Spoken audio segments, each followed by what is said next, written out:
these unknowns, there are no trick questions. Right? I'm not doing tricky questions where I'm not trying to trick you here. It's very straightforward, and it should remind you of something in bold print. Right? Okay? And then looking at it and being reminded of something in bold print we looked at in class, then you could maybe say where this was made, about when, and things like that. Yeah. Any idea?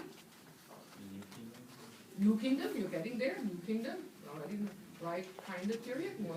You can narrow it down. New Kingdom, that means Egypt, right? It's an Egyptian work of art, absolutely. From the New Kingdom, absolutely, but you can narrow it a little bit more down. The Amarna style? Amarna style, absolutely. Because this reminds you of what? King Tutankhamun, absolutely, right? This should remind you of this the image of King Tutankhamun and his queen from the back of his throne, found in the Valley of the Kings in his tomb from about 1330 BC. An example of the Amarna style. And now, in order to get your full 6 to 20 points, you need to identify this one, even so you don't see it. Even so you don't see it, right? You need to identify this one. Now you could also do Akhenaten. I mean, I would accept that too. Right? Now, if you, however, are not quite sure, and you would compare that with Hesire, right? I should move my slides around. If you would compare it to this one, to the Hesire one, right? Okay, that wouldn't be completely correct, but I would still give you correct. You would maybe get still 4, if you fully identified 17, 18 points for that slide out of 20.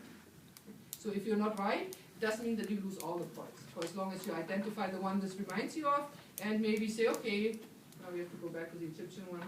It looks Egyptian because, in this case, because there are hieroglyphic inscriptions. Okay, well, yeah.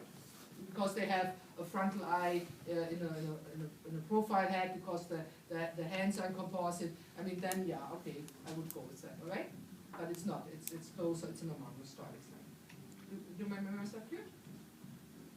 Now, what does it have in common? What's Amarna style about? It then point a couple of things out to make your argument without seeing it. The other one. Figures are more curved and naturally posed. They're more curved or more casually posed. I mean, he's actually leaning on a walking stick, right? He's resting on a walking stick. An earlier male Greek figure, Egyptian figure would have never done that, always standing upright. Right? He requires a walking or a stick, staff to rest on. Absolutely, the pose are more casual. What else?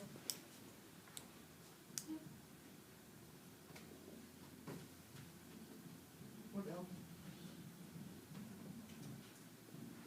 Well, they like each other, right? There's a certain amount of affection or displayed as they look at each other, and she reaches him and he kind of responds to her with this gesture. She's giving him a present, they're making an offering. And then also very Amarna, the little pot belly always right here, the little pot bellies and the rather big buttocks, whereas the shoulders are relatively narrow compared to the early Egyptian. The proportions are Amarna, and then this is hard to see, but they have correct feet too, but it's hard to see in this slide. But the proportions definitely Amarna, the display of affection, and the casual poses, and the Nora. Okay?